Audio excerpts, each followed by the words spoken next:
Sigurado. Miss, pwede ka na mo istorya? Pwede. Yan mga idol, isang mapagpalang... Uy, sorry.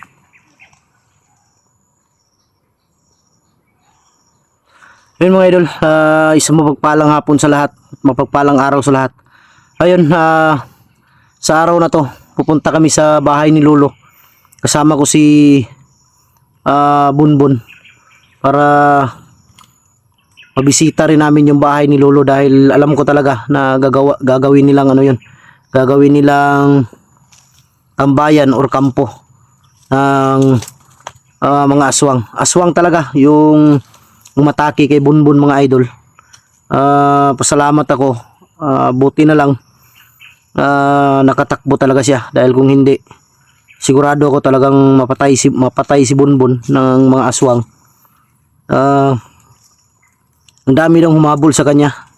Kaya yung nakasunod sa kanya kagabi, hindi na ako nag-video mga idol.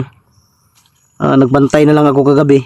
Meron akong naririnig sa labas na mga ingay, tunog ng aswang. Kaya hindi ko na lang pinansin. Pinatay ko na lang lahat ng ilaw sa loob ng bahay.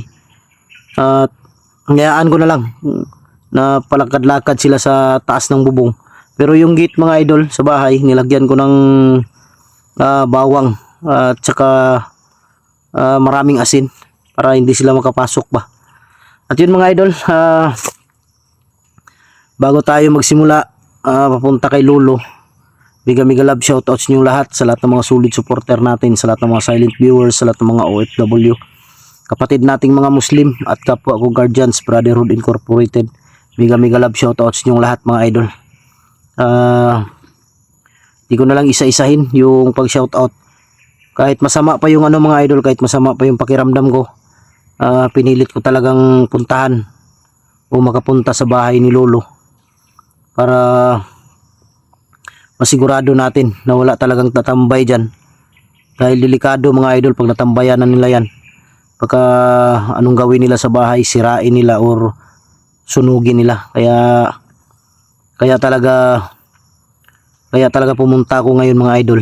Kahit na medyo hindi pa tayo okay, ang importante makapunta tayo. At kanina pa sana ang problema lang, umulan, lakas ang ulan. Kaya sabi ko kay Bunbun, mamaya na lang siguro Bun pag hindi na umuulan para hindi tayo mahirapan, lalong-lalo na may kunting lagnat pa ako mga idol. Si Brad Sarli hindi pa nakapunta sa bahay. Bala ko rin mamaya puntahan, bisitahin ko doon kung saan sila para madalhan ko rin ng pagkain. Baka wala na silang pagkain, pero may pagkain doon mga idol, pero kailangan talaga may pagkain din na dala kasi nakakahiya naman. Hindi ako magdala ng kahit kunting pagkain lang, okay na yun mga idol para sa kanila. Si Amanda yung bata at saka si Brad Sarli, at malalaman yung mga idol kung sino ang tunay na lolo ni Brad Sarli. Doon niya sasabihin sa bundok.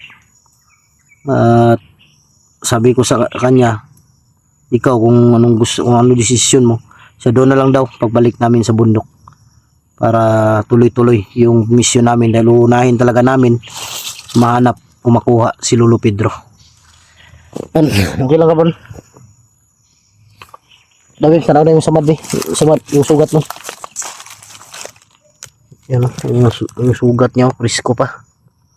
Dahil sa pagtakbo niya kagabi ba na ano siya, nadapa. Kaya yung ulo niya, yan yung ulo niya na ano sa kahoy, siguro may matulis na maliit.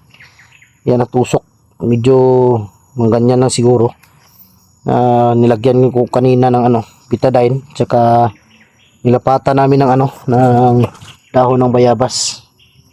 Yan. Kaya ka? Asa kadapitan nakaagi gabi eh. Dito ka pa ana. Doon siya nakatakbo kagabi. Pero naabot mo diri, gukod, naabot ka diri gukod. Maabot to sila dito hanggang dito yung habulan nila.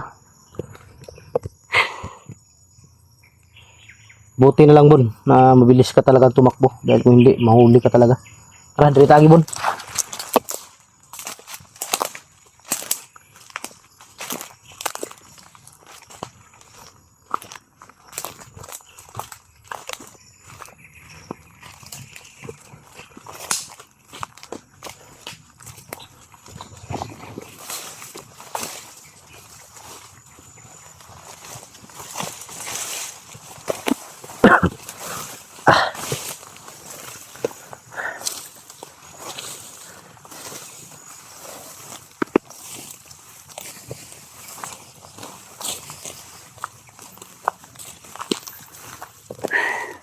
Ron, manawa sa likod mo na. Oh.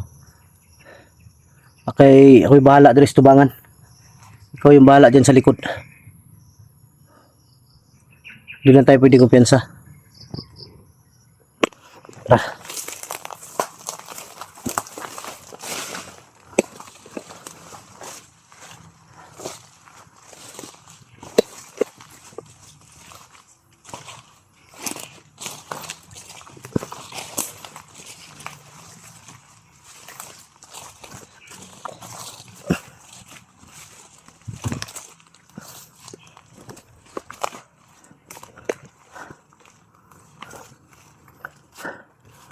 Ayun mga idol, minsan dito sila tumatambay.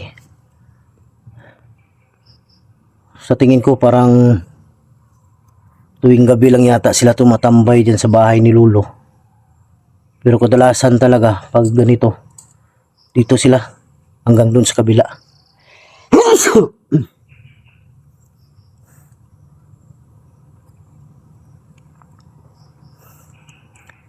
Nalagit kahoy, natumba lagi ng kahoy diyan, Bon. Bakit natumbay ang kahoy na yan? Siguro pinutol. Ah.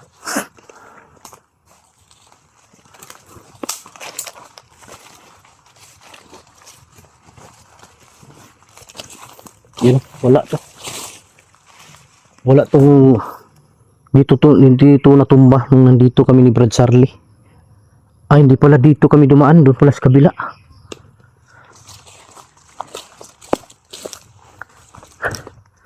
Totoo lang mga idol, dito sa lugar ni Lolo patungo sa bahay ni Lolo, maraming lubusan dito. Kaya kahit saan na lang sila papasok dito. Hindi pa rin ako makapaniwala hanggang ngayon bakit napasok nila si Lolo. Gabi-gabi ko yung inisip mga idol. Hindi ko alam kung hindi ako makapaniwala talaga kung bakit napasok nila yung bahay na puno yun ng orasyon. Kailangan ko siguro makausap si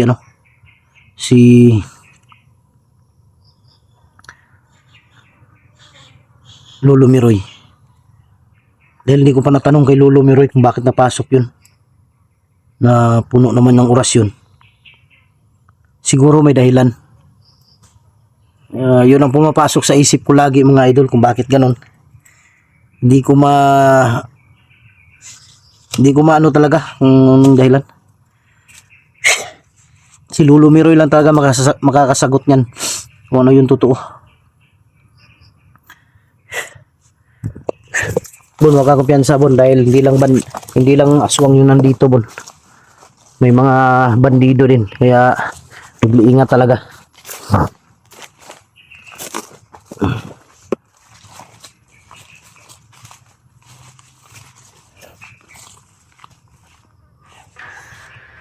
Para. Umaingay Bon ha. Lingkod Bon.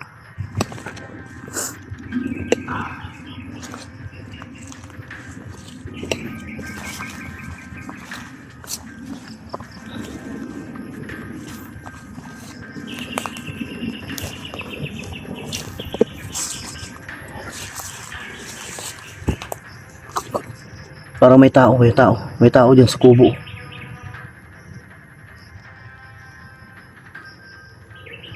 Bon, dito ka dumaan Bon, kabila.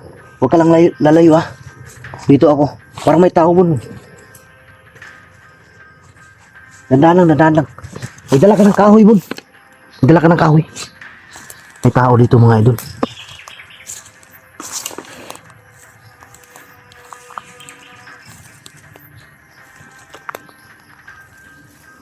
Parang dito sa grupo ko. Bandi.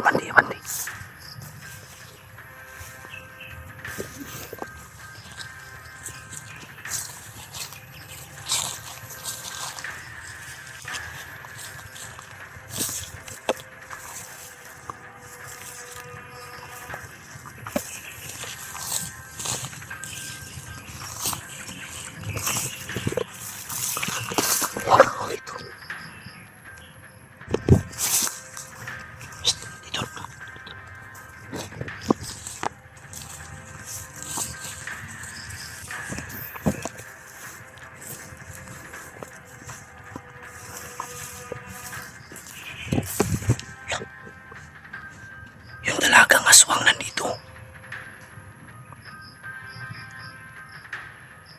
Puti kamay.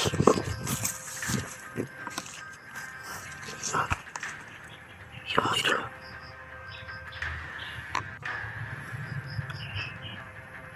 Dito siya. Bakit kaya siya nandito?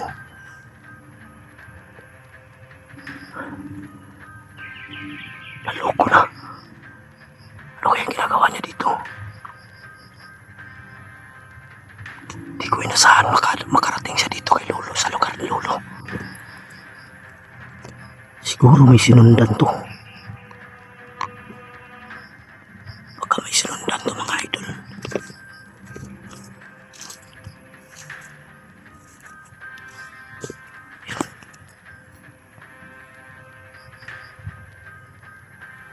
Sigurado ako may parang nagdarasal. Nakaluhod siya, nagdarasal. Di ko alam kung bakit siya nakarating dito sa lugar na to.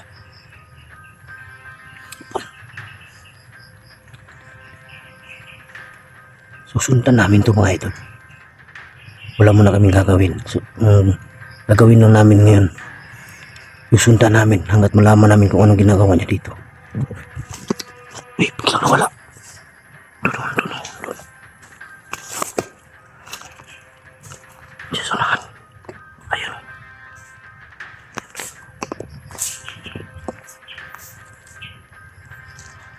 Dito siya.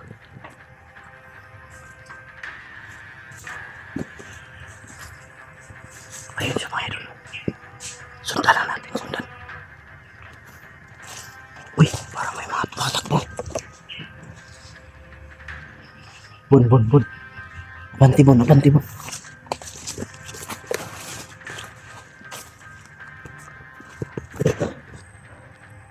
Dito banda, dali.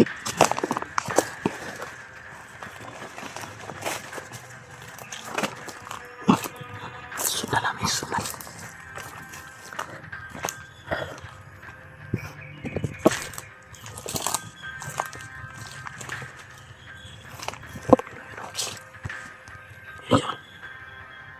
Parang may hinahanap siya. Parang may hinahanap.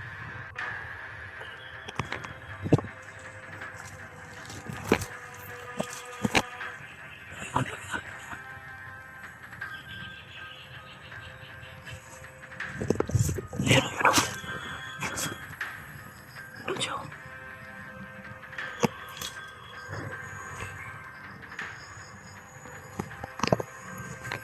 Nagtataka ko mga idol kung bakit siya napadpad dito sa lugar na to.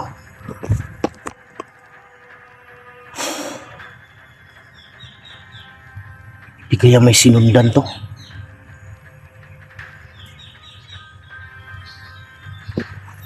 Tawan.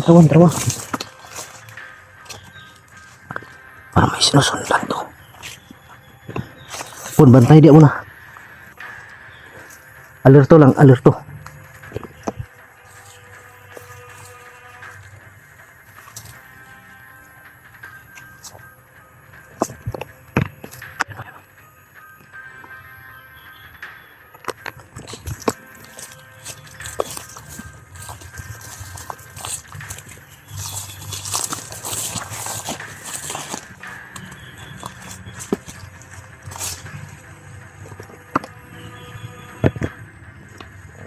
Miss? Miss, kinsa ka? Kinsa ka? Miss? Pwede ka na mo istorya? Pwede ka makausap, Miss? Miss? Ayaw talaga makinig. Miss, huwag ka tumakbo, Miss! Hindi kami kalaban! Di kamay! Ano ta?